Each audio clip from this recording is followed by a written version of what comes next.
All right, we're going to start part 3 of the International 9370 Resurrection. What we're going to start on today is kingpins. So what that entails is we need to take the brake shoes out in here so that we can get to these bolts that hold this backing plate on. We're going to take the backing plate off. We have to disconnect the air line so the brake chamber can come off. Once that's off, then we can take the steering loose here, because we're going to take the whole spindle off, so we're going to have that steering knuckle loose, and then we can start working on the actual pin itself. Got the air hose loose. Now I need to pop the brakes loose, rollers out.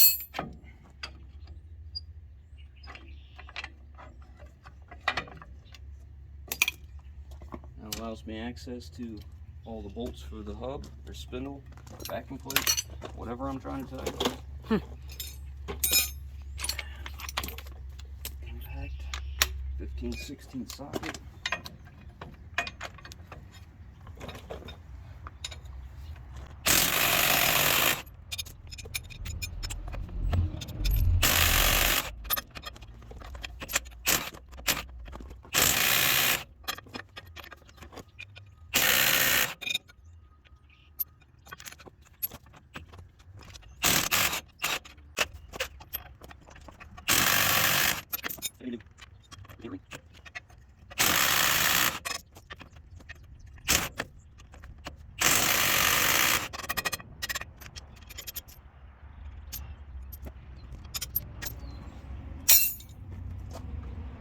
Roll reggy.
Very tight.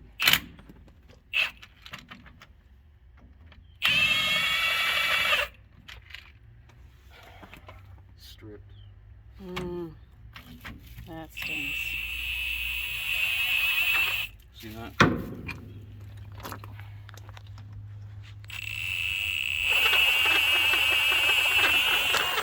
Actually, yep, stripped. Somebody over tightened it. Stripped the threads off of it.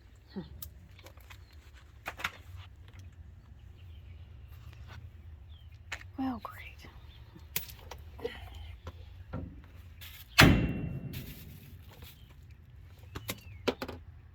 Another one won't come out, huh?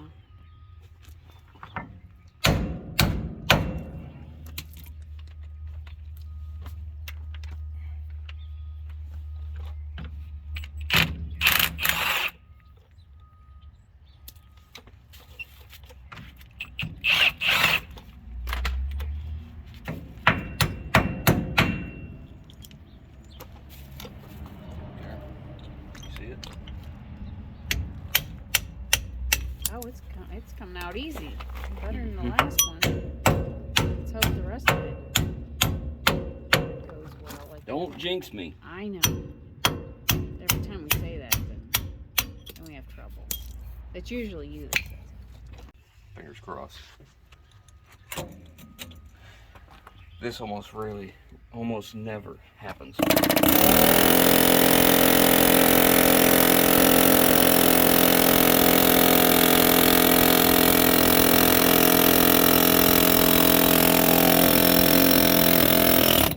That's crazy that it happened on both sides, especially as crusty as some of the stuff is on this truck.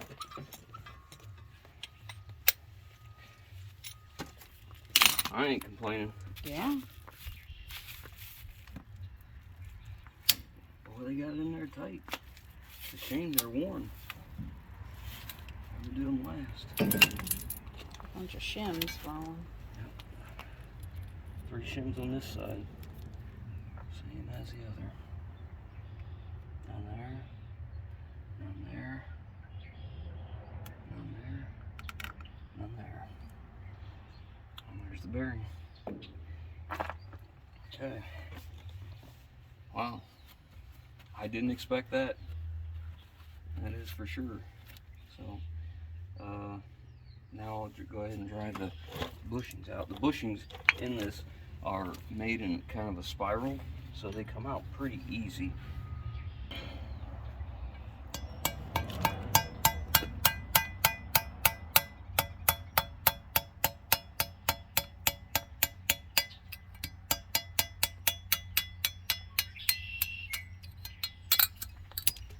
See, these are kind of made in a spiral, so they come out pretty easy.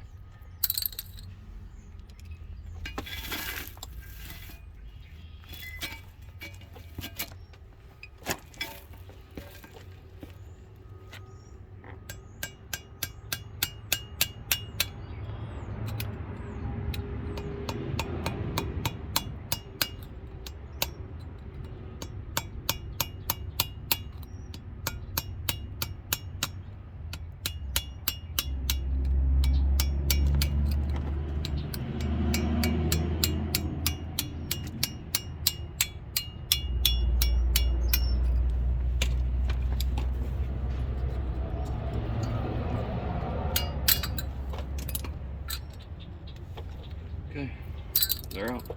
Let's get it cleaned up.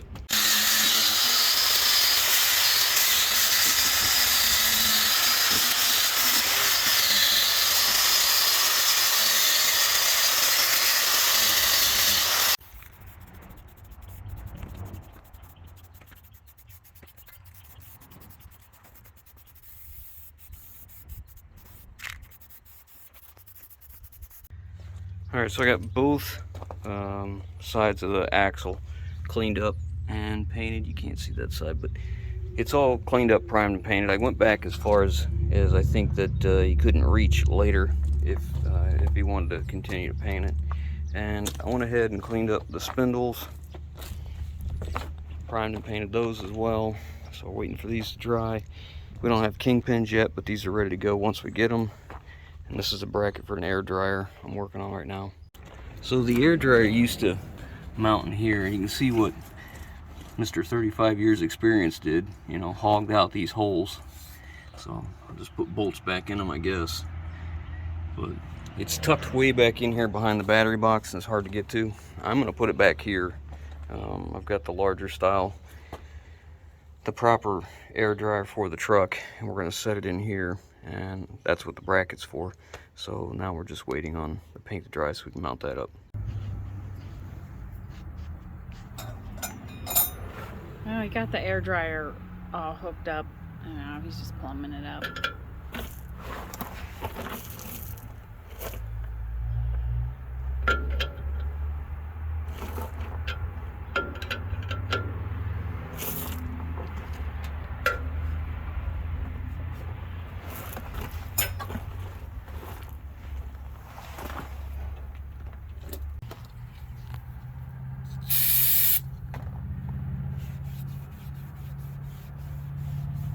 Can't put a compression fitting on paint.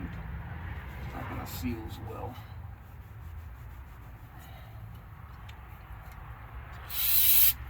The original delivery line coming out of here, which I guess I should explain for those who don't know what I'm doing. The air dryer, we have air coming from the compressor, and it comes in right here. This is the supply.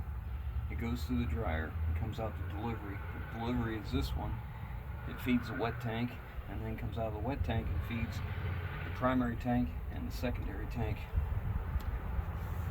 We're replumbing it because it was the original line, wherever it got to, was almost kinked in half. Somebody ran it kind of crappy, and you know, just gonna redo it, make it gooder. You can see right there where it was kinked and we pulled it out. Alright, so this air line is nut, compression ferrule, insert, push two together. So I like to make sure it's bottomed out.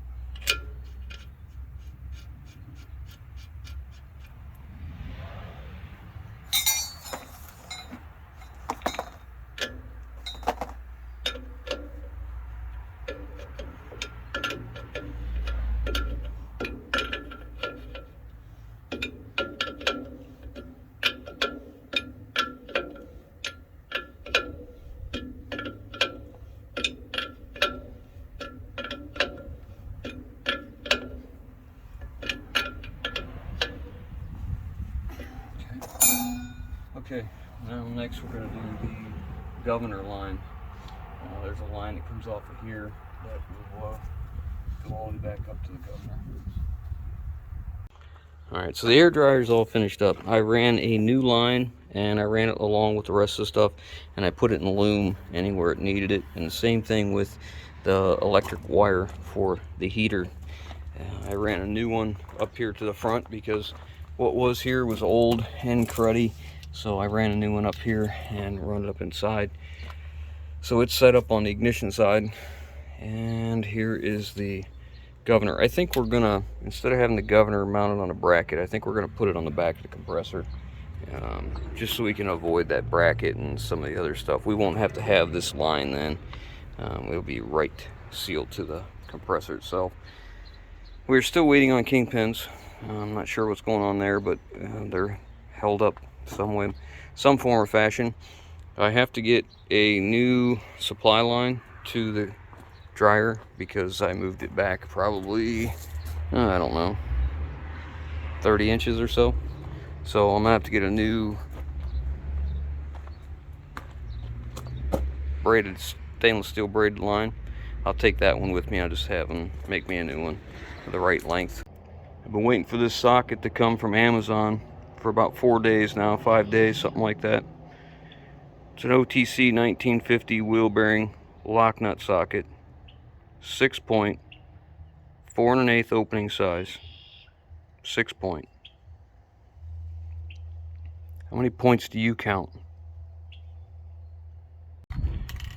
Alright, so we got the hubs on and set the bearing preload, and then put the lock washer on, the locking ring, then put the outside lock nut on, bend the tangs over and stuck the gasket on and slid the axle in, tightened it up, and now I'm working on the other side.